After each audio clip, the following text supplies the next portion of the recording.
What if I told you that somewhere deep inside you're afraid of being happy? You might deny it. After all, who doesn't want joy? Who doesn't crave peace? But look closer. Every time something good happens, a voice whispers, "This won't last. You don't deserve this. Better not get too comfortable." You self-sabotage. You downplay your joy. You wait for the other shoe to drop. Why? Because happiness, real happiness, requires vulnerability. It asks you to trust life, to believe you are worthy of light after living so long in the dark. The Stoics knew this fear. They called it hedonic fragility, the discomfort with pleasure because it's fleeting. The Buddha saw it too, how attachment to joy can create suffering. And modern psychology calls it foreboding joy, the subconscious resistance to good feelings because we fear they'll be taken away.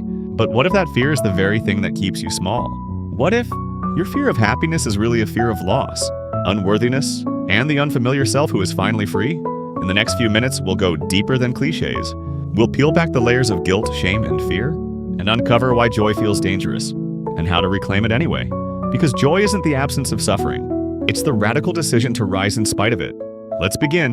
The paradox of happiness. Why joy triggers fear. Happiness should be the most natural thing in the world. And yet for many of us, it feels unfamiliar, even unsafe. Why? Because joy is not just an emotion. It's a threshold, a crossing into unfamiliar territory. When you've been shaped by disappointment, betrayal, or loss, happiness feels like a setup, a trap, something too good to trust. Psychologist Brené Brown calls this foreboding joy, the most vulnerable emotion we can feel because it means there's something precious to lose. So we flinch. We dampen the joy. We brace for impact. It's not that we fear joy itself. We fear its disappearance. The Stoics understood this. Seneca warned us not to become so attached to pleasure that its loss breaks us. But he didn't say to avoid joy. He said, prepare your mind to meet both joy and loss with grace. The Buddha taught the same, that clinging to joy creates suffering, but resisting it does too. Even neuroscience reveals this tension. The brain is wired with a negativity bias, a tendency to expect danger, scan for a threat, and minimize risk. Which means joy feels biologically unsafe if we're not trained to hold it. So we confuse discomfort with danger, joy with foolishness, and peace with laziness. But the truth is, fear doesn't mean something is wrong. Sometimes fear simply signals that you're entering a life you've never allowed yourself to imagine. And that's the paradox. Happiness can feel terrifying, because deep down you know it would change everything. Conditioned for guilt, the internal war against joy. Why do we feel guilty when we're happy? Because for many of us, joy was never modeled as a right. It was framed as a luxury, or worse, as selfishness. We were taught to work hard, stay humble, and never celebrate too loudly. We were taught that life is serious, that to be happy while others suffer is somehow wrong. And so even when joy knocks on the door, we don't answer. Or worse, we sabotage it. This isn't just personal, it's cultural. Many societies are built on the glorification of suffering and sacrifice. We're praised for endurance, but not for ease. We celebrate resilience, but not rest. We admire martyrs, but not those who live joyfully and unapologetically. Even spirituality can be twisted. Some belief systems subtly imply that happiness is worldly, while suffering is sacred. But joy is not an indulgence. It is a form of inner clarity. As the mystic poet Rumi wrote, when you do things from your soul, you feel a river moving in you, a joy. This guilt we carry is not proof that we're unworthy of joy. It's proof that we were trained to distrust it. Psychologists call this imposter joy, the experience of feeling like you've somehow stolen something you didn't earn. But joy is not a crime. It's not a reward for perfection. It's a state of being available to all, especially to those brave enough to receive it. To embrace happiness in a suffering world is not ignorance. It is resistance. It is rebellion. And perhaps it is healing. When trauma teaches you to distrust joy, there's a deeper reason joy feels unsafe. It's buried not just in your beliefs, but in your nervous system. If you've lived through trauma, abuse, neglect, betrayal, or instability, your body learns to survive, not to relax. Joy in that context becomes a threat. Why? Because trauma trains the body to be on high alert, to anticipate danger, to never fully let its guard down. And joy, true, unguarded joy, requires the opposite. It asks for softness, trust, presence, the very things trauma says are dangerous. This is why so many trauma survivors feel anxious when things are going well. It's not because they're ungrateful, it's because their bodies have been wired to expect the fall. In neuroscience, this is called neuroception, the subconscious scanning for safety or threat. For a traumatized brain, peace can register as unfamiliar, and unfamiliar feels unsafe. The Stoics recognized this dynamic in their own way. They practiced premeditatio malorum, imagining misfortune not to be negative, but to train the mind to remain calm when joy appears and disappears. The Buddha taught that to free ourselves, we must become intimate with suffering, not so we remain in it, but so that it loses its grip on us. Modern somatic therapy now affirms this. Healing isn't about chasing happiness. It's about learning to stay when happiness arrives. To breathe, to expand, to say, this is joy and I'm safe to feel it. Because your trauma may have taught you to fear joy, but your healing can teach you how to trust it again.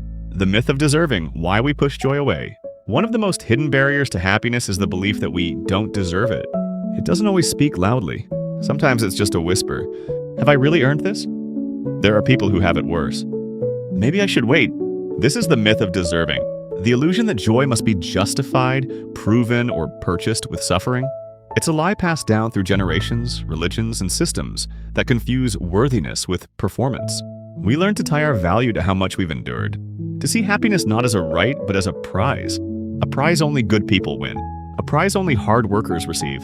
The Stoics warned against chasing external rewards. They taught that true fulfillment comes not from fortune, but from inner virtue. That joy is not something earned. It's something aligned with. The Buddha taught the same through the Eightfold Path, that suffering ends not by becoming someone else, but by awakening to what's already here, beneath craving, beneath fear. Even in psychology, studies show we carry unconscious guilt and shame from childhood, from moments when joy was punished, mocked, or interrupted. The result? We internalize the belief that joy is dangerous unless we've paid the full price of pain. But what if joy is not a transaction? What if happiness is not earned, but remembered? What if the real work is not proving your worth, but unlearning the belief that you must? You don't have to suffer to earn joy. You just have to stop refusing it when it knocks. The culture of misery, why society distrusts the joyful. Look around long enough and you'll notice something strange. Happiness makes people uncomfortable. In many cultures, misery is worn like a badge of honor. We glorify the grind. We romanticize the struggle. We admire the stoic face, the sleepless nights, the endless hustle. But when someone lives with visible joy, calm, radiant, unbothered, it unsettles people. Why? Because joy disrupts the narrative. We've built societies on the idea that suffering is noble, that struggle is proof of effort, and that happiness is suspicious, especially if it hasn't been earned in blood, sweat, or anxiety. As children, many of us were taught to keep our joy quiet, to dim our light so others wouldn't feel small, to suppress laughter in solemn rooms, to feel guilty when we were happy while others were not. This creates a culture of emotional scarcity, where joy becomes a zero-sum game. But ancient wisdom tells a different story. The Stoics believed joy, eudaimonia, was the highest good, not fleeting pleasure, but a deep ethical alignment with nature and reason. They did not fear joy. They revered it. The Buddha taught that joy arises when we drop attachment, not when we deny it. In South African philosophy, Ubuntu reminds us that joy is communal. I am because we are. To celebrate yourself is to lift the whole. So when culture tells you to distrust joy, when it says you must earn your way into light, remember this. Joy is not arrogance. Joy is alchemy. It's what happens when you refuse to let a broken system define your inner world. Joy is a spiritual practice, reclaiming the sacred. What if joy isn't a luxury? What if it's a spiritual responsibility? Across traditions, joy has always held sacred meaning. It's not just a fleeting feeling. It's a state of alignment, a resonance with truth. In ancient Judaism, joy is a mitzvah, a commandment. Not a suggestion, not a bonus, a duty. Because joy strengthens the soul and brings people closer to the divine. In early Christianity, joy was not based on circumstance, but on the awareness of grace. In Sufism, joy is an echo of God, a sign that your soul is remembering its source.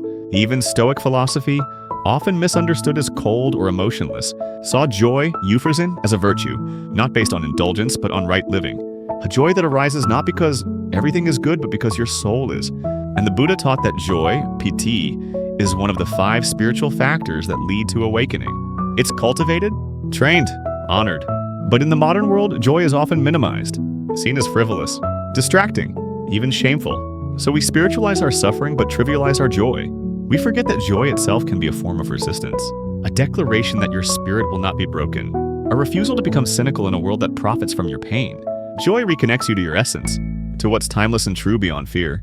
It's a practice, a choice, a spiritual discipline. And in choosing it, you don't deny the darkness. You bring light to it. The courage to feel good choosing joy anyway. At the heart of this journey is a quiet, radical question. Can you allow yourself to feel good without guilt, fear, or apology? Because choosing joy, real, grounded, soul-deep joy, takes courage. It means stepping into unfamiliar territory. It means risking the loss of what you never thought you were allowed to have. It means refusing to let trauma, guilt, or cultural programming dictate your aliveness. Happiness isn't about faking it. It's not blind optimism or spiritual bypassing. It's the most honest thing you can do, to feel the weight of the world and choose light anyway. The Stoics taught us that joy is not about escaping suffering. It's about becoming unshaken by it. Marcus Aurelius wrote, The happiness of your life depends on the quality of your thoughts. In other words, joy begins within. Modern psychology agrees. Research shows that joy strengthens resilience, improves cognition, and rewires the brain toward openness and possibility. Joy is not naive. It's neurological. It's cellular. It's spiritual. And it's yours if you dare to claim it.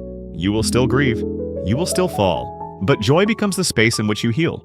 It becomes the reminder that pain is not the only truth. So ask yourself, what if joy isn't a finish line, but a doorway? What if your real growth begins not when you overcome hardship, but when you stop resisting happiness? And what if today, you decided that joy isn't the reward? It's the way forward. Let joy find you again. We live in a world that teaches us to earn rest, to justify peace, and to second-guess joy. But joy is not a transaction. It's not a finish line. It's a homecoming. If you've been afraid to feel happy, if every good moment is followed by dread, if you shrink your light so no one else feels small, this is your invitation to stop. Let joy find you again. Let it remind you that you are not your past, that your worth is not measured by your pain, and that your light is not a threat. It's a gift, not just for you, but for everyone around you. You don't have to wait to deserve happiness. You don't have to explain it. You just have to say yes. If this message resonated with you, if it made you pause, feel, or breathe a little deeper, please consider sharing this video with someone who needs to hear it too. Like this video so others can find it. Comment below, what does joy mean to you? Subscribe to LuminousSoul for more soul-deep wisdom drawn from Stoicism, ancient traditions, and modern truths. Your joy is a rebellion, and your healing is a ripple effect. So take a deep breath and choose joy anyway.